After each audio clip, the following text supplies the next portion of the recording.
kompetitor lain masuk, kompetisinya jadi lebih berat, gitu terus ya. kita jadi, waduh ini.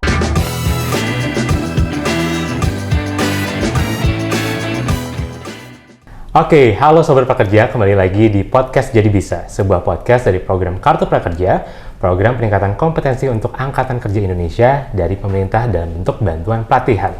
Hari ini senang banget di Podcast Jadi Bisa kita berkolaborasi dengan teman-teman dari Gotoh Financial. Di sini ada Mbak Putri Rusli, Head of Merchant Partnership dan Brand Strategy dari Gotoh Financial. Mbak Putri, boleh sapa sobat-sobat prakerja dulu? Oke, thank you Mas Calvin. Halo sobat-sobat prakerja, perkenalan dulu mungkin ya. Jadi aku Putri, panjangnya Putri Rusli. Sekarang ini saya di Gotoh Financial, menjabat sebagai Head of Merchant Partnership and Brand Strategy. Apa aja tuh Mbak biasanya setiap hari kerjaannya? Nah, kerjaannya biasanya kita memang banyak ketemu sama teman-teman yang UMKM, terus teman-teman yang mungkin baru memulai bisnis juga gitu. Jadi kita kerjanya tuh mencari tahu dari mereka apa sih sebenarnya kesulitannya gitu. Terus apa dari misalnya dari ekosistem Gotoh dan Gotoh Financial ya yang bisa membantu mereka untuk mempermudah lah kelancaran sehari-hari operasional bisnis mereka. Oke, pastinya seru banget karena hari ini kita juga bakal ngobrolin soal itu. Satu topik yang buat para pebisnis mungkin ini jadi satu topik yang topik panas. Topik apa ya? Topik yang sangat dibutuhkan karena aku sendiri pernah memiliki bisnis dan topik yang hari ini kita akan obrolin teman-teman adalah cara mengatur keuangan untuk bisnis. Ini adalah topik yang saya rasa ketika dulu memulai bisnis, kebetulan mulai bisnisnya di zaman kuliah Mbak. Jadi belum punya knowledge-nya tentang keuangan dan rasanya teman-teman juga di sini sobat prakerja banyak yang butuh tahu nih soal mengatur keuangan bisnis. Nah, kita mulai dari yang paling dasar dulu deh Mbak. Kalau kita ngomongin keuangan gitu kan, rasanya kan berat.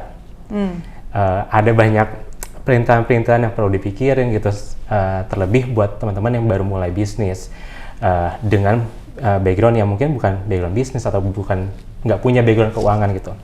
Sebetulnya kalau kita ngomongin keuangan bisnis, apa yang pertama perlu dipikirkan sama teman-teman yang baru memulai bisnis? Oke, mungkin menarik banget nih. Tadi kan Mas Calvin bilang pas baru kuliah ya, udah mulai bisnis. Jadi sebenarnya itu emang kalau kita lihat biasanya memang yang pas kita masih muda, terus kita masih belum belum banyak beban, istilahnya masih belum banyak beban ini itu gitu ya. Jadi emang itu saat yang tepat. Pertama emang timingnya juga mungkin ide-idenya juga masih banyak. Nah tapi kalau kita mulai ngomong ke keuangan, orang kan biasanya banyak ide untuk produknya mungkin gitu ya. Tapi pas bagian keuangannya, aduh gue nggak ngerti nih misalnya mereka bilang gitu. Tapi sebenarnya itu bisa kita simplify sih. Jadi sebenarnya lebih simpel aja. Jadi misalnya kita tuh mau mulai bisnis, produk yang kita punya apa gitu misalnya. Nah dari produk kita punya itu berapa sih biaya produksinya gitu.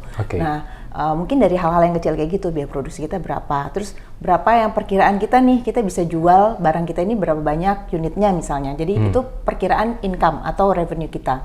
Nah dari situ kan ketahuan nih sebenarnya dari biaya produksi saya sama income saya ini nutup nggak sih, mungkin dari situ dulu gitu awal-awal. Nah itu yang basic sekali kali ya. Nah tapi selain itu juga nanti terusannya mungkin akan lebih panjang ya. Apa yang bisa saya save atau bisa saya kurangi dari biaya produksi, gimana caranya meningkatkan penjualan gitu. Terus dan pencatatan. Yang paling penting sih sebenarnya kalau keuangan itu rajin mencatat aja gitu. Jadi benar-benar ada catatannya. Kalau misalnya uang masuk berapa, uang keluar berapa, tapi yang berhubungan dengan bisnis ya, gitu. Dan jadi terus dipisahkan antara misalnya ini keluarnya untuk kebutuhan pribadi, ya jangan dimasukin ke dalam pencatatan bisnis karena itu nanti jadinya tidak merefleksikan keadaan bisnis yang sesungguhnya gitu. Berarti sebetulnya kalau kita ngomongin apa sih yang paling dasar gitu ya, kalau tadi aku tangkap adalah sebenarnya lebih ke mindset-nya ya. Ketika di awal kita ngelihat bisnis ini bagaimana jalannya gitu ya, apa yang perlu dipersiapkan dulu gitu ya. Nggak cuman sekedar produk tadi yang Mbak Putri bilang, tapi juga ya keuangan yang sehat itu juga penting gitu ya untuk jalan bisnis. Berarti kan ketika kita ngomongin mengatur keuangan bisnis, berarti mulai dari awal. Betul. Karena teman-teman ada nih banyak yang bilang, saya ngaturnya baru di tengah-tengah pas udah dapet profit misalkan. Ada yang dari awal tuh udah mikir banget sampai akhirnya nggak jalan-jalan bisnisnya. Jadi sebetulnya yang paling pas tuh gimana sih untuk teman-teman UMKM? Oke, itu jadi emang jadi ini 2 tipe kan tadi yang Mas Calvin bilang ya. Ada yang jalan duluan, nanti pikirin belakangan aja nih gitu, gimana ininya. Akhirnya kadang-kadang ada masalah juga di depan gitu. Tapi ada juga yang kebanyakan mikir tapi nggak jalan. Oke, jadi how to come di tengah-tengah lah ya gitu ya. Jadi kayaknya komprominya gimana? Pertama memang mindset yang tadi Mas Calvin bilang, ya mulai aja dulu itu harus ya. Jadi misalnya, oke, kalau udah bertekad bulat, kayak aku mau mulai nih bisnis ini, ya udah dijalanin, tapi planning itu penting gitu. Jadi emang harus harus diimbangi dengan perencanaan gitu. Jadi walaupun masih simpel banget, maksudnya saya belum terlalu ngerti ini sebenarnya gimana cara nyatet, tapi tetap aja gitu dibikin perencanaan, dicepat catatan gitu. Karena nanti sambil berjalan tuh kita akan ketemu tuh gimana cara pencatatan, terus bagaimana membaca catatan kita yang udah ada ini untuk mengembangkan lebih ke depannya gitu. Jadi tetap harus, kalau menurut aku sih memang tetap harus dari awal ya gitu. Jadi kalau bisa jangan sampai di tengah-tengah kita baru mulai mikir gitu. Kalau di tengah-tengah kita memperbaiki atau mengimprove lah ya gitu, itu sih nggak apa-apa gitu. Tapi kalau dari awal tuh udah ada perencanaannya gitu. Jadi konsepnya sebetulnya fail forward itu lebih baik gitu ya? Iya. Gagal secepat-cepatnya supaya tahu polanya gitu ya? Bener, mendingan dari awal, oh ini ternyata salah nih caranya, tapi kita udah learn something gitu, daripada kita di tengah terus kita, oh iya kenapa kita nggak mulai dari yang awal ya. Nah itu tuh yang malah jadi lebih sulit karena kayak mengurai benang kusut gitu nantinya. Yes. Jadinya ruwet duluan terus kita akhirnya buka satu-satunya lebih ribet lagi. Iya, benar. Oke, tadi ada yang menarik. Mbak Putri bilang yang paling penting sebetulnya adalah di awal kita perlu bangun perencanaan. Nah, gimana sih kita ngebangun perencanaan untuk keuangan bisnis kita gitu? Kalau misalkan kita ngobrol soal perencanaan keuangan pribadi, itu kan mungkin lebih gampang. Kita ada pekerjaan, terus kita ada dreamnya gitu. Dan kita udah ibaratnya udah tahu lah gimana caranya untuk memenuhi itu. Tapi kalau bisnis ini kan ibaratnya apa ya? Kita masih berangan-angan gitu. Benar. Seperti apa sih teman-teman bisa merencanakan keuangan untuk bisnisnya? Ini pertanyaan yang sebenarnya personal banget karena akhirnya teman-teman sobat prakerja sendiri yang akan tahu nih mimpinya tuh mau sampai sejauh apa, terus pertama modalnya juga sampai sekuat apa gitu. Nah jadi kalau balik ke yang mendasar tadi ya antara harga jual dan jadi antara biaya produksi dan harga penjualan ya harus nutup lah ya. Terus nanti kan kita ada siapa nih yang mau kerja di sini sendirian atau nanti saya dibantu sama adik saya atau siapa. Nah ini harus dibayar juga apa enggak. Nah ini nih mulai masuk nih ke perencanaan keuangan. Jadi hal-hal kayak misalnya gini, kalau saya punya usaha pasti saya ingin menghasilkan uang kan gitu. Nah itu dari awal udah kita tentukan, saya mau digaji nih misalnya dari usaha ini. Jadi saya tahu setiap bulan akan ada pengeluaran untuk gaji saya gitu. Kenapa ini penting? Karena kalau misalnya kita cuman nanti deh kalau nanti udah menghasilkan baru saya digaji, nanti kita jadi repot sendiri kan gitu. Wah nanti akhirnya tidak merefleksikan keadaan perusahaan yang sebenarnya. Itu saya gitu. waktu bangun bisnis. Ya, saya juga pernah sih dulu. Jadi udah nanti aja deh gitu. Tapi akhirnya jadi repot kan gitu.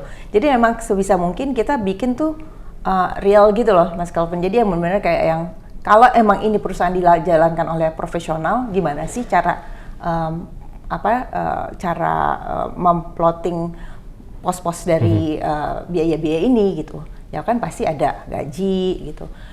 Dan itu yang tadi saya bilang antara pribadi sama kebutuhan perusahaan itu benar-benar harus dipisah gitu. Karena itu bahaya gitu. Karena sekali kita pikir nggak apa-apa ini kan saya juga ngerjain buat perusahaan, tapi sebenarnya itu tidak benar-benar langsung untuk perusahaan ya gitu. Nah itu agak bahaya juga gitu. Jadi pencatatannya sebisa mungkin rapi dan transparan dan ada pemisahan antara pribadi dan perusahaan gitu. Terus mungkin kalau bisa bikin perencanaan agak panjang ke depan. Jadi misalnya paling nggak mungkin setahun gitu ya. Jadi teman-teman sobat prakerja udah tahu nih kira-kira kalau dalam setahun ini saya butuh modal berapa besar ya bisa bertahan nih gitu sampai mencapai goal saya atau tujuan saya ini gitu. Jadi kan bisa dicatat, oh jadi setiap bulan saya itu mesti bikin sekian. Kalau saya nggak bikin sekian, berarti bulan depan saya ada kekurangan nih gitu. Apa yang bisa saya kurangin lagi untuk bisa mendapatkan ini target saya gitu. Atau saya bisa bikin promosi apa ya supaya meningkatkan penjualan saya gitu. Terus kalau ada kelebihan, sebaiknya setiap perusahaan itu walaupun baru masih kecil itu harus di reserve atau istilahnya kita simpan gitu, karena kita nggak tahu nanti mungkin di tahun ini bagus atau di 3 bulan pertama bagus, terus di bulan keempat atau kelima ada kompetitor lain masuk, kompetisinya jadi lebih berat, terus kita jadi waduh ini agak gelagapan nih, penghasilan tidak sebesar itu, sementara kita pengennya terus ekspansi. Jadi kalau bisa selalu ada reserve fund atau tabungan lah ya gitu untuk kalau misalnya hal-hal yang tidak kita perkirakan gitu terjadi. Berarti sebetulnya cukup sama ya sama keuangan pribadi gitu. Harus tahu tujuan keuangannya dulu gitu ya Pak ya. Mirip. Tujuan budgetingnya itu adalah untuk sampai ke mana gitu ya. Ya, mirip benar. Nah, biasanya nih untuk teman-teman yang baru mulai bisnis, mereka tuh suka bingung Mbak untuk cari tahu ketika mereka budgeting gitu ya. Untuk pos yang ini berapa sih dana yang perlu saya siapkan? Untuk pos yang ini berapa sih dana yang perlu saya siapkan? Ada tips nggak untuk teman-teman nih untuk bisa riset pasar atau cari tahu harga-harga yang kira-kira akan muncul di budget itu? Kalau kayak gitu biasanya ya untung dengan adanya teknologi sekarang ya, Google dan lain-lain, kita bisa lihat kompetitor dengan lebih mudah ya. Misalnya teman-teman mau jualan sepatu gitu ya, oh ya saya udah punya nih suppliernya, terus saya bikin, terus sepatu dengan produksi seperti ini, kualitas seperti ini, buatan lokal, kira-kira siapa aja sih kompetitornya gitu. Nah mungkin bisa dilihat dari situ perbandingannya. Dan mungkin kalau misalnya dari segi, kalau ngomong sedikit lebih ke depan mengenai branding gitu misalnya, mesti pikirin juga siapa target marketnya ini, mampu nggak ya mereka beli sepatu dengan harga ini gitu. Nah itu jadi hal-hal kayak gitu tuh mungkin yang harus dipertimbangkan pada saat melakukan positioning atau ya udah nih saya mau jual sepatu dengan merek ini, kualitas seperti ini, biaya produksi ini, tapi dengan harga sekian, karena harga sekian ini yang menurut saya harga yang wajar atau harga yang akan dibeli deh oleh target audiens saya gitu. Jadi penting ya untuk riset, untuk lihat nih kanan kirinya siapa nih kira-kira kompetitornya, dan itu kurang lebih yang akan menggambarkan gitu ya cost dari bisnis kita. Ya betul. Nah kalau bergeser dikit nih Mbak, ngobrolin soal tadi pemisahan keuangan antara bisnis sama personal. Itu salah satu kesalahan saya dulu ketika punya bisnis, saya masih gabungin. Dan jadinya chaos di tengah-tengah. Nah itu jadi kecampur gitu gitu. Nah sebenarnya untuk teman-teman nih yang baru mulai bisnis kan kadang-kadang nanti aja deh di tengah-tengah dipisahnya gitu. Kadang-kadang juga bingung misahinnya di awal gitu, karena ada yang ngerasa kan ini modalnya dari tabungan saya, kenapa saya harus pisahin ya di tabungan yang berbeda gitu atau dompet yang berbeda gitu. Nah itu sebetulnya gimana sih untuk teman-teman ini misahin dari awal si keuangannya ini? Iya, itu memang pertama sih ya balik ke mindset, itu memang harus punya mindset bahwa ya benar-benar kita pisahin, dalam arti gini, kalau bukan saya yang ngejalanin perusahaan, orang lain yang ngejalanin, apa kita mau orang itu ngambil juga atau lihat dompet kita? Ya gitu, jadi ya udah nih anggap aja ini sesuatu yang memang berdiri sendiri sebagai perusahaan, walaupun kita punya ikatan emosional lah ya gitu kan, karena ini kan uang saya, modal saya gitu. Tapi itu justru ketidakdisiplinan itu tuh yang kadang-kadang membuat bisnis yang harusnya mungkin kita bisa lakukan evaluasi nih, gimana caranya supaya lebih bagus gitu. Jadi evaluasinya jadinya tidak akurat gitu ya, kurang akurat lah ya gitu, karena yang kita pikir kok biayanya gede sekali ya operasional cost, padahal itu sebenarnya setengahnya mungkin pribadi gitu. Nah hal-hal kayak gitu. Sebenarnya sih kalau sekarang dengan adanya digitalisasi gitu ya Mas Calvin, itu sih banyak sih teman-teman tuh bisa berbagai aplikasi, berbagai platform yang juga udah menyediakan gitu ya, misalnya pencatatan, kadang-kadang kita nggak tahu nih, ini jatuhnya sebagai apa ya gitu, atau gimana membuat framework atau membuat suatu hal yang kayaknya rumit menjadi simple itu kan dengan adanya digitalisasi biasanya jadi dipermudah gitu. Jadi misalnya kalau di ekosistem mungkin go to financial misalnya gitu ya. Misalnya kalau misalnya nggak tahu mungkin sobat-sobat prakerja ada yang pernah dengar MoCA atau pembayaran dengan menggunakan payment gateway Mitrans, itu sebenarnya bisa tuh pencatatan itu bisa dibantu juga dari situ gitu. Jadi misalnya saya udah tahu nih, jadi dalam sebulan ini ada recapnya nih. Sebulan ini saya jual berapa unit, terus ternyata biaya saya berapa, terus ternyata dalam sebulan ini saya produk apa yang paling banyak terjual, misalnya jual makanan, ternyata produk yang misalnya gorengan yang ini yang paling laku gitu, yang ini kurang laku, nah itu bisa terlihat gitu. Jadi sebenarnya bisa memanfaatkan fasilitas yang udah ada juga sih. Sekarang kan banyak banget gitu ya, tapi anak-anak muda kan sekarang sangat tech savvy gitu, jadi nggak harus kayak nyatet tuh bener-bener kayak di buku gitu, bisa memakai digital platform gitu. Jadi penting ya teman-teman untuk melek digital, penting karena sekarang udah banyak banget servisnya tadi yang Mbak Putri bilang, ternyata udah secanggih itu ya, semua datanya bisa terekap di satu aplikasi atau satu sistem. Yang akhirnya kita juga tahu juga seberapa besar sih penjualan kita, budget kita yang keluar terus apa aja kebutuhannya gitu ya per bulannya. Nah, kalau ngomongin pengeluaran dari bisnis itu sendiri, kan tadi kita ngobrolin bahwa sebetulnya segala macam itu udah bisa tercatat dan kita udah bisa lihat itu. Tapi gimana kita bisa lebih mengefektifkan bisnis kita supaya dari sisi pengeluarannya mungkin nggak terlalu bengkak, apa yang perlu dilihat? Oke, dari segi pengeluaran ya, gitu. Pertama mungkin kalau misalnya pengeluaran kan, ya again kita yang tahu ya bisnis kita gitu. Biasanya pengeluaran itu kan banyak berhubungan dengan kalau misalnya kita masih baru nih investasi misalnya ya, investasi di awal, saya nggak punya orang gitu yang untuk ngebantu gitu. Sementara kalau bayar orang itu nambah lagi pengeluarannya gitu. Nah itu sebenarnya balik lagi ke digitalisasi itu bisa bantu juga gitu. Jadi misalnya kayak pencatatan yang mungkin tadinya kita minta tolong teman kita atau kita bayar orang lah gitu ya untuk melakukan pencatatan atau ini. Tapi dengan adanya digitalisasi itu sebenarnya hal-hal yang kayak gini ini bisa kita kerjakan sendiri gitu ya, dengan dibantu dengan platform yang ada. Misalnya kayak tadi yang aku udah sebutinnya gitu. Itu salah satunya itu. Terus mungkin selain digitalisasi juga untuk pengeluaran ya memang harus benar-benar balik lagi sih apa ya yang bisa kita gunakan gitu di sekeliling kita. Misalnya pengiriman gitu, biaya pengiriman gitu atau biaya promosi gitu. Nah ini balik lagi sebenarnya banyak sekali yang bisa dipakai nih. Kalau misalnya kita mau mengenalkan produk kita ke market, tapi orang kan nggak tahu kalau saya punya, misalnya saya mau jualan es teler gitu ya, tapi kan banyak sekali orang yang jualan es teler. Nah, terus gimana caranya orang-orang tahu bahwa saya jualan es teler? Nah, itu kan memakai media-media yang promosi yang banyak. Nah, sebenarnya kalau misalnya kita nggak mau terlalu mengeluarkan biaya besar gitu untuk di situ, kita bisa banyak menggunakan sosial media kita sendiri misalnya gitu.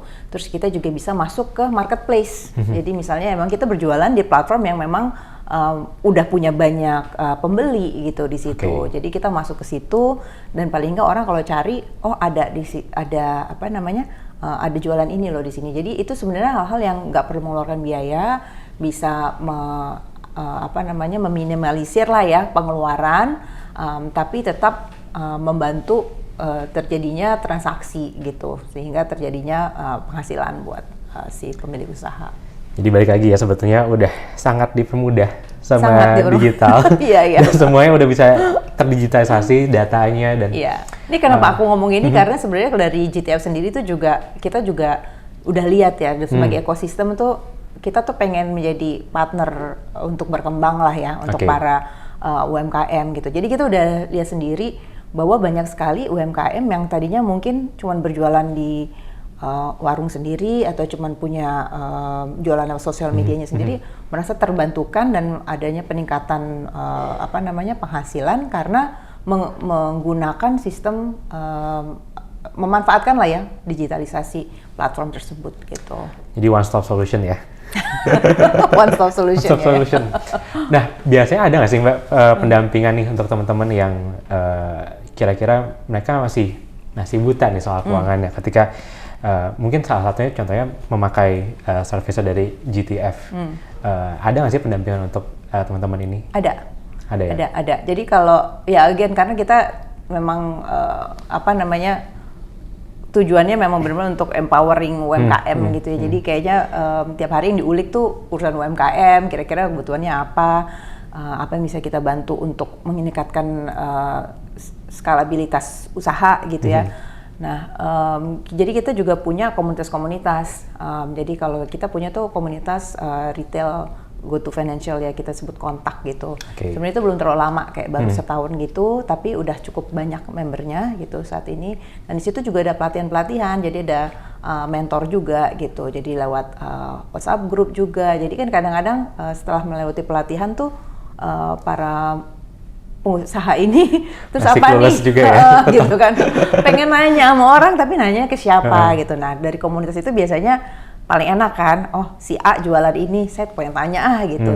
Si B mungkin punya pengalaman ini, karena guru yang paling enak itu, paling bagus itu kan sebenarnya kita belajar dari pengalaman orang. Jangan sampai kita yang jatuh sendiri ya. Jatuh sih mau nggak mau mungkin harus dialamin gitu ya, tapi kan nggak harus, kita bisa ngurangin lah gitu ya frekuensinya. Nah di situ jadi dari komunitas, terus dari mentoring juga gitu ya. Jadi nanti mungkin ada yang akan membantu juga, karena hal-hal simple kayak onboarding. Oh saya mau pakai platform ini, tapi saya nggak ngerti nih gimana cara mulainya gitu. Itu kan hal-hal yang sebenarnya tidak rumit, tapi karena nggak pernah dijalankan, jadi kelihatannya sangat asing gitu. Jadi, aduh, udah nggak pede duluan kadang-kadang gitu. Jadi itu hand holding di situ sih yang coba kita jembatani. Karena sayang ya mereka udah pakai tapi mereka nggak ngerti cara pakainya. Bener. Maksimalinnya gimana? Atau maksimalinnya mungkin bisa pakai, bisa daftar, tapi begitu cuman ini aja, fiturnya cuma ini aja. Iya. Cuman nggak bisa dikembangin untuk ngebantu usaha, itu kan sayang gitu sebenarnya. Nah berarti kan dan dari komunitas itu juga membantu juga ya, karena tantangan setiap bisnis pasti beda. Ada bidang-bidang bisnis tertentu yang mungkin ya punya keluhan yang sama juga gitu ya. Iya, beda. Nah, menarik banget. Berarti kan teman-teman dari GTF ini juga enhance langsung nih ke teman-teman UMKM. Nah, biasanya apa sih permasalahan terbesar teman-teman UMKM di soal finansialnya ini? Oh, oke. Di soal finansial ya. Biasanya pertama mungkin sebenarnya urusannya banyak, tapi mungkin satu permodalan. Jadi dengan adanya dengan permodalan, mungkin modalnya nggak terlalu besar gitu ya. Saya juga pernah ngalamin sih, coba-coba bikin bisnis, tapi belum bisa kasih modal gede-gede gitu. Susah ya loh kan? Nyari modal. Susah. Terus habis gitu kan kita juga banyak kebutuhan kan. Jadi belum tentu teman-teman ya sobat-sobat prakerja pasti lebih tahu lah gitu. Yang kita juga harus realistis kan, kita harus menyisihkan yang kita mau sisihkan sebagai modal itu berapa besar dari yang kita punya. Karena kalau kita semuanya masukin kan juga akan ini juga di kitanya, repot juga belakangan. Jadi itu satu. Nah, karena kadang-kadang permodalannya itu terbatas, jadi kemampuan untuk menginvestasikan hal-hal yang mungkin kalau perusahaan besar dia bisa invest transport, dia bisa invest orang, dia bisa invest teknologi gitu. Atau alat berat atau teknologi, ya itu mungkin kita terbatas kan kalau kita memulai usaha sendiri. Nah itu sih yang kita lihat. Sama yang ketiga ya soft skill-nya itu sih. Jadi misalnya support dari komunitas, support dari mentor, itu yang kadang-kadang kan kita nggak selalu bagus bisnisnya. Jadi pada saat kita agak frustasi atau kecewa atau pengen ini, itu tuh kalau adanya komunitas itu kita lihat tuh ya ada yang menyemangati juga gitu ya, bahwa oh ya si A juga pernah ngalamin yang lebih jelek dari gua kok, ya kenapa kenapa harus stop di sini gitu. Jadi bisa saling menyemangati lah gitu. Bisa saling tukar pikiran gitu ya. Tukar pikiran juga, betul. Oke, tadi karena kita ngomongin tadi Mbak Putri sempat singgung soal modal kan. Modal ini kan jadi salah satu yang mungkin ada orang yang butuh modal di awal. Ada orang yang butuh modal mungkin di pertengahan nih untuk kembangin bisnisnya lagi. Tadinya udah punya 1 cabang, mungkin mau nambah berapa cabang lagi gitu kan. Nah, untuk teman-teman yang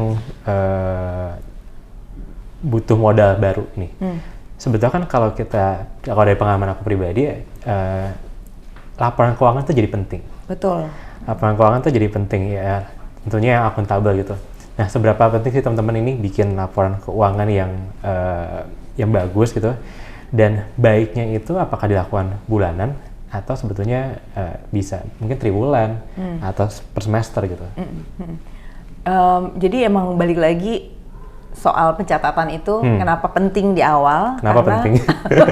Karena kan kita nggak mau bisnis kita cuma di segitu-segitu aja gitu. Kemarin kebetulan kita ada konferensi Maju Digital, saya ketemu sama banyak entrepreneur atau ini baru ya. Itu menarik sih. Jadi mereka bilang kalau bisnis kamu cuma sustain atau cuma segitu-segitu aja, tidak berkembang, berarti kamu gagal, dia bilang gitu. Kenapa gitu? Kan biasanya enggak dong, ini kan kita udah. Gagalnya tuh di berapa tahun, Mbak? Enggak, maksudnya batasnya berapa tahun? Artinya kalau misalnya bisnisnya nggak berkembang, berarti itu dia hitungannya udah gagal gitu menurut dia. Oh kenapa gitu kita tanya? Karena kan orang mau naik gaji setiap bulan. Kalau punya pegawai pasti mau naik gaji. Setiap tahun kan pasti mau naik gaji.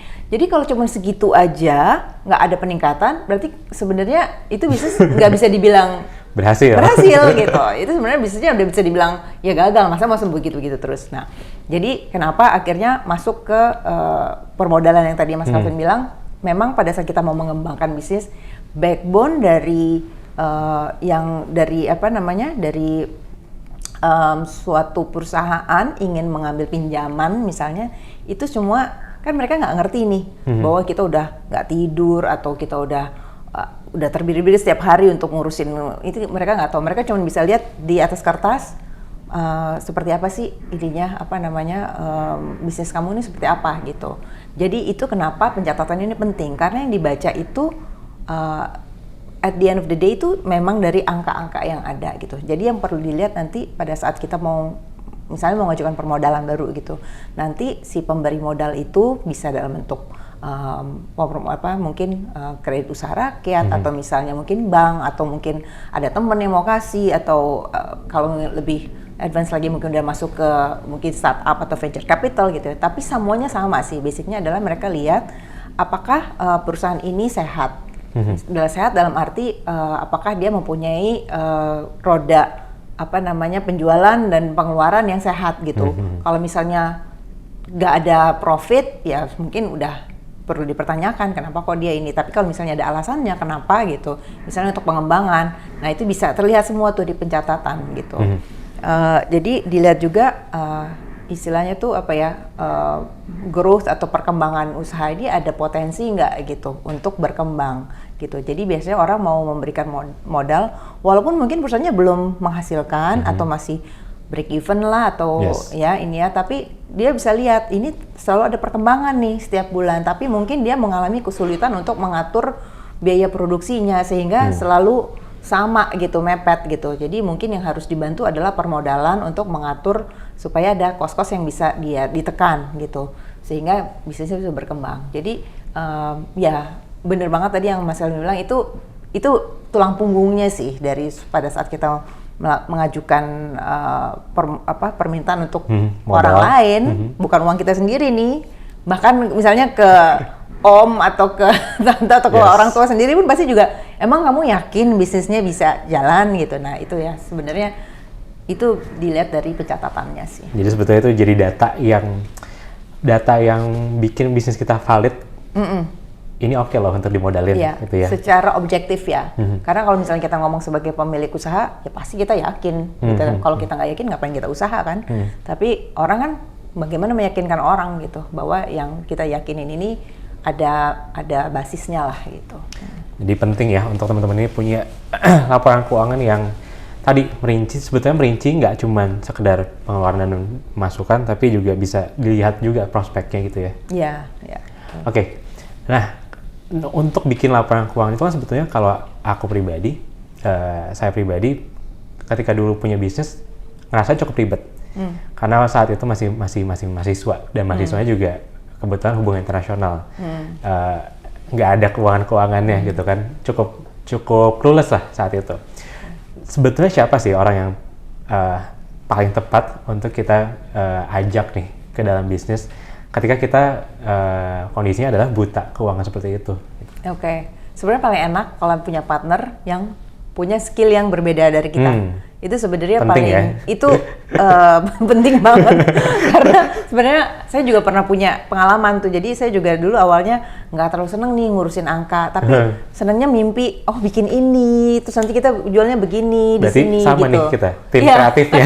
Iya, lebih ke kreatif, lebih marketingnya. Ini mungkin nanti ngomongnya begini, mungkin kalau kita bikin packagingnya kayak gini gitu. Brandingnya gini. Betul gitu. Tapi itu kan semua luar uang gitu. Nah, harus kalau misalnya punya partner yang memang punya skill yang beda sama kita, itu sebenarnya complementary ya. Artinya jadi nanti dia yang bisa lebih melek lah ya soal keuangan. Tapi kadang-kadang kan ideal itu kondisi ideal ya. Kalau misalnya ternyata kita mau bisnis sendirian, kita nggak punya, ya memang mau nggak mau satu opsinya adalah meminta bantuan orang yang mengerti gitu ya. Jadi kayak semacam profesional atau freelancer atau apa gitu yang bisa membantu pencatatan. Mungkin dia nggak harus day to day setiap hari ada, tapi dia bisa misalnya dari hasil catatan kita dia translasikan menjadi suatu laporan keuangan gitu. Atau ya balik lagi yang tadi mungkin yang tadi aku bilang sih Mas Calvin, mungkin balik lagi ke digitalisasi itu. Kita cari kan sekarang udah banyak nih aplikasi, platform itu yang bisa kita pakai untuk membuat laporan keuangan, karena itu bisa membantu juga. Jadi kalau misalnya saya ngomong soal ekosistemnya GoTo Financial, mungkin dari seperti Moka kan itu kan cloud based cashier ya. Jadi setiap kali kita ada penjualan, kita punch in, kita tinggal tekan ini produk ini sekian. Nah itu dari setiap bulan tuh nanti udah ada rekapnya lah gitu ya. Penjualan, nah itu menjadi basis dari laporan keuangan gitu. Banyak sih sebenarnya yang bisa dieksplor gitu. Kalau memang nggak mau menggunakan manusia atau membayar, karena kadang bayar orang kan suka lebih repot ya gitu kan dibanding kalau kita lakukan sendiri. Terlebih kalau misalkan di awal juga masih mikir modalnya belum cukup gitu ya. Betul. untuk menggaji orang baru gitu ya. Betul. Dan digitalisasi itu satu hal juga tuh biasanya malah mereka mengeliminasi human error sih. Gitu. Karena mungkin kalau orang mungkin bisa lewatan atau apa, tapi kalau digitalisasi itu biasanya ya udah ada rekamnya ya, udah ada jejaknya gitu. Jadi memang kalau memang ada tools, aplikasi yang bisa dipakai, that would be good sih. Oke. Tadi yang menarik adalah ngomongin soal partner bisnis. Partner bisnis tadi Mbak Putri bilang kalau bisa yang punya skill setnya yang complementary, saling melengkapi gitu ya. Nah kalau ngomongin soal keuangan, sebetulnya skill apa sih yang dibutuhin buat teman-teman yang mungkin pemilik bisnisnya atau yang lagi nyari partner bisnis? Kira-kira skill set apa yang dibutuhin untuk bisa punya pengaturan keuangan bisnis yang baik? Yang baik ya. Ini pribadi saya ya ngelihatnya. Biasanya tuh harus punya integritas tinggi sih. Pertama, kalau untuk berhubungan dengan uang, karena uang itu kan masalah sensitif dan mengatur hajat hidup orang banyak gitu. Jadi apalagi kalau partnernya banyak ya. Betul. Kalau misalnya kita udah kenal lama, ya udah kita tahu lah. Mungkin kadang-kadang dia salah catat atau apa, kita masih bisa tutup ini ya. Tapi kalau misalnya udah menyangkut partner yang banyak, terus abis gitu apalagi orangnya kita mungkin belum kenal terlalu panjang, yang pertama sih biasanya kalau saya lihat karakter paling utama itu adalah integritas gitu. Jadi dia punya integritas untuk tahu menempatkan diri lah ya, bahwa setiap pencatatan itu ada tanggung jawabnya gitu. Karena kalau dia nggak punya mindset itu agak sulit sih nanti ke depannya gitu. Terus yang kedua memang biasanya kalau teman-teman atau partner-partner yang pernah aku temuin nih ya di segi yang suka mencatat-catat itu biasanya sangat teliti sih, orangnya udah transparan gitu. Jadi kayaknya transparan ya itu berhubungan dengan integritas ya. Jadi nggak ada yang disembunyikan. Terus teliti juga karena mereka biasanya akan gemes sendiri nih. Aduh ini kok salah catat. Ini jadinya ujungnya nggak matching gitu ya. Nah itu hal-hal kayak gitu sih ada karakter-karakter yang memang mungkin beda sama orang kreatif gitu ya misalnya. Ya. Biasanya kita gerusuk-gerusuk ya kalau Iya, kreatif. kita mikir "Wih, gimana jalannya duluan nih gitu ya. Tapi ya kalau mereka lebih biasanya yang put a stop ya. Jadi kayak Yes. ya udah jangan terlalu kenceng dulu nih, agak direm dulu gitu. Karena kondisinya seperti ini gitu. Berarti nggak hanya hard skill-nya ya yang dilihat, tapi soft skill-nya juga Ya. penting. Penting dong, penting. Tapi kalau nyari partner sih chemistry juga penting ya. Gitu. Iya pasti Mas Calvin udah Kita nyambung ngalamin ya. atau enggak gitu ya. Gitu. Sama nggak nih visinya? Terus kita ngobrolnya juga nyambung nggak? Karena ya tiap hari kita akan diskusi hal-hal yang sama-sama kita punya goal, common goal ini ya. Gitu. Tapi sebetulnya nggak nyambung juga, it's okay. It's okay. Yang penting ada koneksi. Penting tahu resolusi konfliknya Ya, gimana benar, gitu. benar. Oke, seru banget ngobrolin soal digitalisasi bisnis dan juga keuangan. Nah, kalau misalkan mau dirangkum nih Mbak, sebetulnya apa aja sih keuntungan buat teman-teman yang melakukan digitalisasi di bisnisnya, terutama dari sisi keuangannya? Oke, mungkin tadi aku udah ngomongin sedikit-sedikit, jadi ini rangkuman aja gitu ya. Yes. Kalau dari keuntungan untuk dari digitalisasi, yang pertama tidak memerlukan modal yang besar gitu. Karena tadi kalau mungkin mengambil orang, ya kita udah tahu setiap bulan kita harus bayar sekian gitu. Justru memangkas ya sebetulnya? Iya, justru ini memangkas biaya operasional Yes. gitu. Karena kita memanfaatkan digitalisasi gitu. Terus yang kedua mungkin mengurangi human error itu tadi ya gitu. Karena ya kecuali kita salah input ya errornya di kita gitu. Tapi komputasinya, rekapnya itu pasti udah full proof lah ya istilahnya. Dari digitalisasi yang ada itu aplikasi ini bisa dipercaya gitu. Terus yang ketiga mungkin kalau dari segi keuangan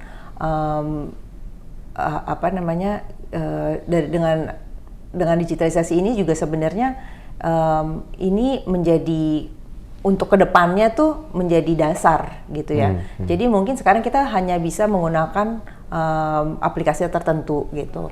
Tapi dengan data yang ada itu sebenarnya nanti bisa diolah lagi. Mungkin pada saat bisnisnya lebih berkembang menjadi lebih sophisticated atau lebih kalau mau dibelah-belah lagi itu data itu bisa juga gitu. Jadi saya rasa sih dengan digitalisasi dari segi keuangan itu penting banget sih dan membantu sekali. Dan selain itu biasanya ada ini juga ya terintegrasi gitu. Jadi bukan cuma untuk pencatatan tapi juga pembayaran. Jadi misalnya saya menggunakan mungkin tadi kayak saya sebutkan Mitrans sebagai payment gateway ya. Jadi ini juga penting untuk para pembeli atau konsumen. Kadang-kadang kan, aduh saya nggak bisa transfer, saya nggak bisa nggak punya uang cash atau apa. Nah, sebenarnya dengan adanya payment gateway seperti Mitrans, mereka punya opsi gitu. Opsi tambahan. Iya, opsi tambahan. Jadi kita sebagai penjual tuh juga memberi ruang gerak yang lebih besar kadang-kadang kepada pembeli untuk memilih mereka mau membayar dengan cara apa. Karena pasti Mas Calvin juga sering kan, misalnya pengen beli ini tapi saya nggak bawa ini, saya bayarnya mesti lewat sini males gitu. Kayaknya itu udah lumrah di Jakarta sekarang. Udah lumrah kan gitu. Teman-teman males bawa uang cash gitu ya. Bener. Sekarang kadang-kadang cuma bawa handphone dengan berharap ada yang bisa bayar aja nih, ada GoPay-nya nggak atau ada apa gitu. Jadi kadang-kadang udah ditinggal aja tas dompet segala macam. Nah itu sebenarnya yang bisa dimanfaatin sih sebenarnya dari teman-teman sobat prakerja yang mungkin baru memulai usaha. Harus dipikirin juga bentuk-bentuk pembayaran yang memudahkan pembeli untuk melakukan transaksi gitu. Jadi ada 4 poin tadi gitu ya. Sebetulnya kita kalau ngelihat digitalisasi ini, sebetulnya ini jadi solusi gitu. Bukan jadi tantangan kita harus belajar hal baru, harus meningkatkan skill baru gitu. Tapi tadi poinnya adalah kita jadi lifelong learning. Kapanpun kita bertumbuh, kita tetap belajar hal baru supaya kata kuncinya satu, nggak ketinggalan gitu ya. Betul. Ya. Oke, terakhir Mbak Putri, seru banget sebetulnya, tapi sayang waktunya udah singkat banget ya. Singkat banget. Kita nggak mau panjang-panjang juga supaya teman-teman bisa dapat intisarinya yang ringkas dan padat gitu ya. Ada nggak nih pesan buat sobat prakerja yang baru bangun bisnis? Apa sih yang sebetulnya mereka perlu lihat dari digitalisasi ini? Dan kenapa teman-teman nih dimanapun, nggak harus di Jakarta, tapi di pelosok-pelosok harus masuk ke digitalisasi dari sisi keuangannya? Ya, Mungkin buat sobat-sobat prakerja, dari digitalisasi ini, karena kalau saya kebetulan karena dari GoTo Financial, kita juga udah lihat banyak sekali teman-teman tuh yang melakukan istilahnya berpindah lah ya, dari yang tadinya tradisional terus masuk ke digitalisasi.